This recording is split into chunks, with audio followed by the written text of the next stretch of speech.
Hello friends, ఈరోజు ఈ వీడియోలో NEET UG 2025 qualified students all India quota counselling and state quota counselling process ద్వారా MBBS, BDS and BSc nursing admission కోసం ఇప్పటి వరకు 2 రౌండ్స్ లో పార్టిసిపేట్ చేశారు.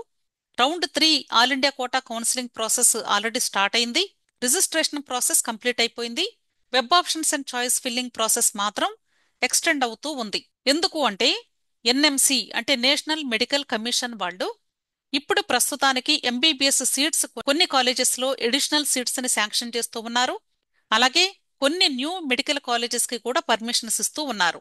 ఈ ప్రాసెస్ లో ఓవరాల్ గా ఎంబీబీఎస్ సీట్స్ ప్రస్తుతానికి మనకి ఆల్ ఇండియా కోటా కౌన్సిలింగ్ అలాగే స్టేట్ కోటా కౌన్సిలింగ్స్ లో కూడా పెరగబోతూ ఉన్నాయి. కాబట్టి ఆల్ ఇండియా కోటా కౌన్సిలింగ్ లో ఎవరైతే ఇప్పటి వరకు ప్రస్తుతానికి web options and choice filling complete చేసుకున్నారో ఆ స్టూడెంట్స్ ప్రతి ఒక్కరు కూడా దయచేసి మీరు మరలా లాగిన్ అయ్యి ఒకసారి మీరు వెబ్ ఆప్షన్స్ పెట్టుకున్నప్పుడు అన్ని కాలేజెస్ మీరు పెట్టుకోవాలి అని భావిస్తే ఒకవేళ ఇప్పటి వరకు ఎక్కడ సీట్ వచ్చి ఉండకపోతే అలాంటి స్టూడెంట్స్ ఖచ్చితంగా చాలా వరకు కూడా అన్ని కాలేజెస్ పెట్టుకుంటూ ఉన్నారు. కాబట్టి మీకు ఒకవేళ ఇప్పటి వరకు పెట్టుకున్న కాలేజెస్ మాత్రమే కాకుండా వేరే ఎక్స్ట్రా కాలేజెస్ ఇంకా ఏమైనా యాడ్ అయ్యాయేమో ఒకసారి చెక్ చేసుకొని వాటిని కూడా మీరు ఇప్పుడు web options and choice filling లో యాడ్ చేసుకోండి.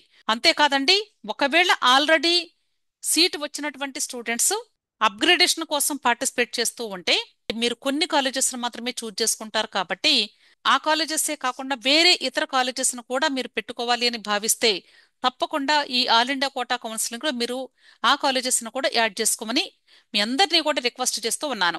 ఎన్ఎంసి వాళ్ళు రిలీజ్ చేస్తున్నటువంటి అసలు టోటల్ నంబర్ ఆఫ్ సీట్స్ ఎన్ని అనేది ఇప్పుడు మీకు చూపిస్తాను.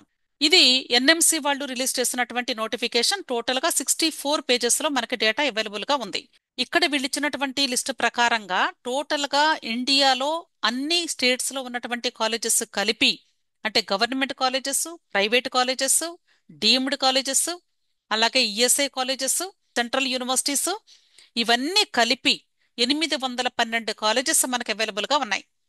ఈ 812 కాలేజెస్ లో total number of MBBS seats 2024-25 సంవత్సరం వరకు 1,17,750 సీట్స్ అవైలబుల్ గా ఉన్నాయి. ఈ సంవత్సరం అంటే 2025-26 కౌన్సిలింగ్ స్టార్ట్ అయిన దగ్గర నుండి ఇప్పటి వరకు మనకి అవైలబుల్ గా ఉన్నటువంటి టోటల్ నంబర్ ఆఫ్ సీట్స్ అంటే న్యూగా యాడ్ చేసినటువంటి సీట్స్ తో కలిపి ఇక్కడ టోటల్ నంబర్ ఆఫ్ సీట్స్ వచ్చేసి 1,26,600 సీట్స్. ఇక్కడ వీళ్ళు చెప్తున్న విషయం ఏంటంటే ఎయిమ్స్, జిప్మర్ ఈ రెండు తీసివేసి మిగిలిన అన్ని కాలేజెస్ లో కూడా వీళ్ళు న్యూగా యాడ్ చేసినటువంటి సీట్స్ 9,075 సీట్స్ అని చెప్తున్నారు. అంటే ఈ 2025-26 సంవత్సరంలో ఎయిమ్స్, జిప్మర్ కాలేజెస్ కాకుండా మిగిలిన అన్ని కాలేజెస్ కలిపి అంటే government colleges, private colleges, deemed colleges, central universities, ESI colleges అన్ని కలిపి 9,075 సీట్స్ అని చెప్తున్నారు. అలాగే రెన్యువల్ ప్రాసెస్ లో 456 సీట్స్ ని తగ్గించడం జరిగింది. సో ఓవరాల్ గా ఇప్పుడు ప్రస్తుతానికి మనకి 1,26,600 ఎంబీబీఎస్ సీట్స్ ఈ సంవత్సరానికి ప్రస్తుతానికి రెడీగా అవైలబుల్ గా ఉన్నాయి అని అర్థం. ఈ 1,26,600 సీట్స్ లో ఆల్రెడీ స్టూడెంట్స్ రౌండ్ 2 వరకు జాయిన్ అవ్వడం జరిగింది. ఇప్పుడు రిమైనింగ్ సీట్స్ కి రౌండ్ 3 అంటే మాపప్ రౌండ్ లో సీట్ అలాట్మెంట్ ఇవ్వడం జరుగుతుంది. అయితే ఇక్కడ మీరు గమనించినట్లయితే ఈ పీడిఎఫ్ లో కొన్ని కాలేజెస్ నేమ్స్ ని రెడ్ కలర్ లో ఇవ్వడం జరిగింది. అంటే ప్రస్తుతానికి ఇప్పుడు రౌండ్ 3 కి మాత్రమే ఈ పర్టికులర్ కాలేజెస్ లో సీట్స్ ని ఇంక్రీజ్ చేయడం జరిగింది. అలాగే ఇక్కడ మీరు గమనించినట్లయితే బ్లాక్ కలర్ లో ఉన్నప్పటికీ కూడా 150 సీట్లు 24-25 సంవత్సరంలో ఉంటే ఈ సంవత్సరం 200 సీట్లకి వీళ్ళు ఇంక్రీజ్ చేశారు. దీని అర్థం ఏంటంటే ఆల్రెడీ ఇంతకు ముందు రౌండ్స్ లో ఆ సీట్స్ యాడ్ అయినయి అని చెప్పడానికి వీళ్ళు బ్లాక్ కలర్ లో పెట్టారు. అంటే ఇప్పుడు ప్రస్తుతానికి రెడ్ కలర్ లో పెట్టినటువంటి కాలేజెస్ లో మాత్రమే థర్డ్ రౌండ్ కి యాడ్ అయినయి అని వీళ్ళు స్పెసిఫిక్ గా చూపిస్తూ ఉన్నారు. కాబట్టి ఇప్పుడు మీరు వెబ్ ఆప్షన్స్ పెట్టుకునేటప్పుడు ఆల్ ఇండియా కోటా కౌన్సిలింగ్ అయినా సరే, స్టేట్ కోటా కౌన్సిలింగ్ లో కన్వీనర్ కోటా అవ్వచ్చు లేదా మేనేజ్మెంట్ కోటా అవ్వచ్చు. అంటే జరగబోయే స్టేట్ కోటా రౌండ్ 3 కౌన్సిలింగ్స్ లో అలాగే ఇప్పుడు all India quota round 3 web options and choice filling process లో ఈ 2 కేటగిరీస్ లో కూడా మీరు ప్రతి ఒక్కరు కూడా ఇక్కడ ఇచ్చినటువంటి రెడ్ కలర్ లో ఉన్నటువంటి కాలేజెస్ మీకు ఏమైనా అవైలబుల్ గా ఉన్నాయా అనేది ఒకసారి చెక్ చేసుకోండి. అర్థమైంది కదా? అయితే ఆ PDF లో రెడ్ కలర్ లో ఇచ్చినటువంటి కాలేజెస్ ని సపరేట్ గా నేను లిస్ట్ అవుట్ చేసి మీకు చూపిస్తూ ఉన్నాను. ఇక్కడ మనకి అంటే తెలుగు రాష్ట్రాల గురించి నేను చెప్పే ముందు ఆంధ్రాలో 2 కాలేజెస్ లో మనకి సీట్స్ ఇంక్రీజ్ చేశారు. ఒకటి శాంతిరామ్ మెడికల్ కాలేజ్ లో అంటే ఇంతకు ముందు 150 సీట్లుంటేవి ఈ సంవత్సరం మనకి 100 సీట్స్ న్యూగా యాడ్ అవటం జరిగింది. అయితే ఇక్కడ మీరు గమనించినట్లయితే ఆల్రెడీ రౌండ్ 2లో 50 సీట్స్ ఫిల్ చేయడం కంప్లీట్ అయిపోయింది. ఇప్పుడు కేవలము రౌండ్ 3కి కేవలము 50 సీట్స్ మాత్రమే అవైలబుల్ గా ఉన్నాయి. అలాగే అన్నా గౌరీ మెడికల్ కాలేజీ అంటే కొత్త కాలేజ్ అండి. ఈ కొత్త కాలేజ్ లో మనకి ఆల్రెడీ 100 సీట్స్ ఫిల్ చేసేసారు. రిమైనింగ్ 50 సీట్స్ అంటే 50 సీట్స్ ఇప్పుడు థర్డ్ రౌండ్ కి యాడ్ అవుతాయి. అలాగే చాలా మంది స్టూడెంట్స్ ఈఎస్ఐసి ఐపీ కోటా కలిగి ఉన్నటువంటి స్టూడెంట్స్ మన తెలుగు రాష్ట్రాల్లో కూడా ఉన్నారు కాబట్టి ఆ స్టూడెంట్స్ కి కూడా హెల్ప్ అవుతుంది అనే ఉద్దేశంతో నేను ఇక్కడ మీకు ఈఎస్ఐసి కాలేజెస్ ను కూడా హైలైట్ చేశాను. 2 న్యూ ఈఎస్ఐసి కాలేజెస్ స్టార్ట్ అయినాయి. ఒకటి మధ్యప్రదేశ్ ఇండోర్ లో 50 సీట్లతో న్యూ కాలేజ్ స్టార్ట్ అయింది. అలాగే రాజస్థాన్ జైపూర్ లో మనకి 50 సీట్స్ తో న్యూ కాలేజ్ ఇప్పుడు థర్డ్ రౌండ్ కి యాడ్ అయింది. సో ఈఎస్ఐసి ఐపీ కోటాలో పార్టిసిపేట్ చేసే స్టూడెంట్స్ ప్రస్తుతానికి ఉన్నటువంటి 15 ఈఎస్ఐసి కాలేజెస్ తో పాటుగా ఈ 2 కాలేజెస్ ను కూడా యాడ్ చేసుకోండి. ఓకే. అలాగే తెలంగాణ స్టేట్ లో సిఎంఆర్ మెడికల్ కాలేజ్ లో 250 సీట్స్ కి ఇంక్రీజ్ చేస్తూ ఇప్పుడు థర్డ్ రౌండ్ కి పర్మిషన్ ఇవ్వడం జరిగింది. అలాగే మహావీర్ కాలేజ్ లో కూడా 50 సీట్స్ ఇంక్రీజ్ చేస్తూ పర్మిషన్ ఇవ్వడం జరిగింది. అంటే కేవలము ఇప్పటి వరకు నేను చెప్పింది Andhra ESIC colleges and Telangana colleges గురించే మాట్లాడాను. కానీ టోటల్ గా మనకి ఇప్పుడు థర్డ్ రౌండ్ కి అంటే వాళ్ళు శాంక్షన్ చేసినటువంటి న్యూ కాలేజెస్ అవ్వచ్చు లేదా న్యూగా యాడ్ అయినటువంటి సీట్స్ 34 కాలేజెస్ లో మాత్రమే యాడ్ అవ్వటం జరిగింది.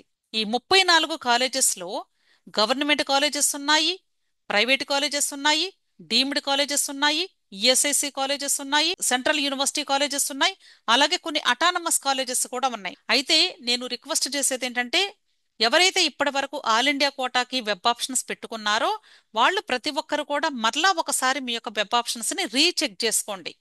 ఒకవేళ న్యూగా యాడ్ అయినటువంటి కాలేజెస్ అక్కడ మీకు అవైలబుల్ గా ఉండొచ్చు, లేదా ఇంతకు ముందు పెట్టుకోవాలి అనిపించినటువంటి కాలేజెస్ ఇప్పుడు సీట్స్ ఇంక్రీజ్ అయినాయి కాబట్టి ఒకవేళ మీరు పెట్టుకోవాలి అనిపిస్తే యాడ్ చేసుకోవచ్చు. కాబట్టి ఈ ప్రాసెస్ ని జాగ్రత్తగా చేసుకోండి. ఇంకొక విషయం ఏంటంటే web options and choice filling ని లాకింగ్ టైం కూడా మనకి ప్రతిసారి స్కెడ్యూల్లో మెన్షన్ చేస్తూ ఉన్నారు. నేను వీడియోలో కూడా చెప్తూ ఉన్నాను, మీరు ఎవరు కూడా దయచేసి మీరు వెబ్ ఆప్షన్స్ ని లాక్ చేయవద్దు అని. ఎవరైతే లాక్ చేస్తారో వాళ్ళకి ఇప్పుడు న్యూగా యాడ్ అయినటువంటి ఎంబీబీఎస్ సీట్స్ కి సంబంధించినటువంటి కాలేజెస్ ని పెట్టుకునే అవకాశం ఉండదు. ఎందుకంటే ఒకసారి లాక్ అయింది అంటే అన్లాక్ చేసేటువంటి ఫెసిలిటీ ఇవ్వరు. కాబట్టి దయచేసి మీరందరూ కూడా అర్థం చేసుకోవాల్సింది మీరు వెబ్ ఆప్షన్స్ ని ఒకసారి చెక్ చేసుకోండి. న్యూగా యాడ్ చేసుకోవాలి అంటే చేసుకోండి. అంతేగాని ఎవరు కూడా దయచేసి వెబ్ ఆప్షన్స్ ని మాత్రం లాక్ చేయవద్దు.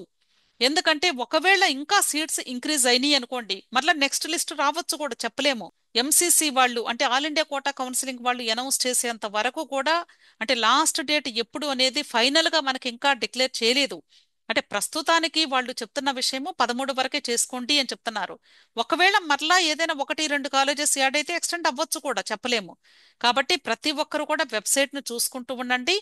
అంతేకాదు ఎవ్వరు కూడా దయచేసి web options and choice filling ని లాక్ చేయొద్దని నా రిక్వెస్ట్. ఆటోమేటిక్ గా ఎంసీసీ వాళ్ళే లాక్ చేస్తారు లాస్ట్ డే రోజు. కాబట్టి మీరెవ్వరు కూడా దాన్ని ముట్టుకోవద్దు. చాయిస్ లాకింగ్ చేయడం వలన వచ్చేటువంటి నష్టం ఏంటి అనేది ఇప్పుడు మీకు అర్థమైంది అనుకుంటున్నాను. అంతేకాదు ఈ నీట్ కౌన్సిలింగ్ కి సంబంధించి మీకు ఎటువంటి డౌట్స్ ఉన్నా టెలిగ్రామ్ గ్రూప్ ఉంది అని చెప్తున్నాను. మీకు ఎటువంటి డౌట్ వచ్చినా టెలిగ్రామ్ గ్రూప్ లో జాయిన్ అయినట్లయితే క్లారిఫై చేసుకునే అవకాశం లభిస్తుంది. ఆ గ్రూప్ లింక్ ని నేను వీడియో క్రింద డిస్క్రిప్షన్ లో అలాగే కమెంట్ సెక్షన్ లో కూడా పిన్ చేస్తూ ఉన్నాను. అంతేకాదండి మీలో ఎవరికైనా ఈ చాయిస్ ఫిల్లింగ్ సంబంధించి ఎటువంటి హెల్ప్ కావాలి అన్న పెయిడ్ సర్వీసెస్ ఉన్నాయి. పెయిడ్ సర్వీసెస్ కు సంబంధించి ఇక్కడ ఇచ్చినటువంటి మొబైల్ నంబర్లో మీరు నన్ను కాంటాక్ట్ చేయండి. 6303235115. విష్ ఆల్ ది బెస్ట్ అండి.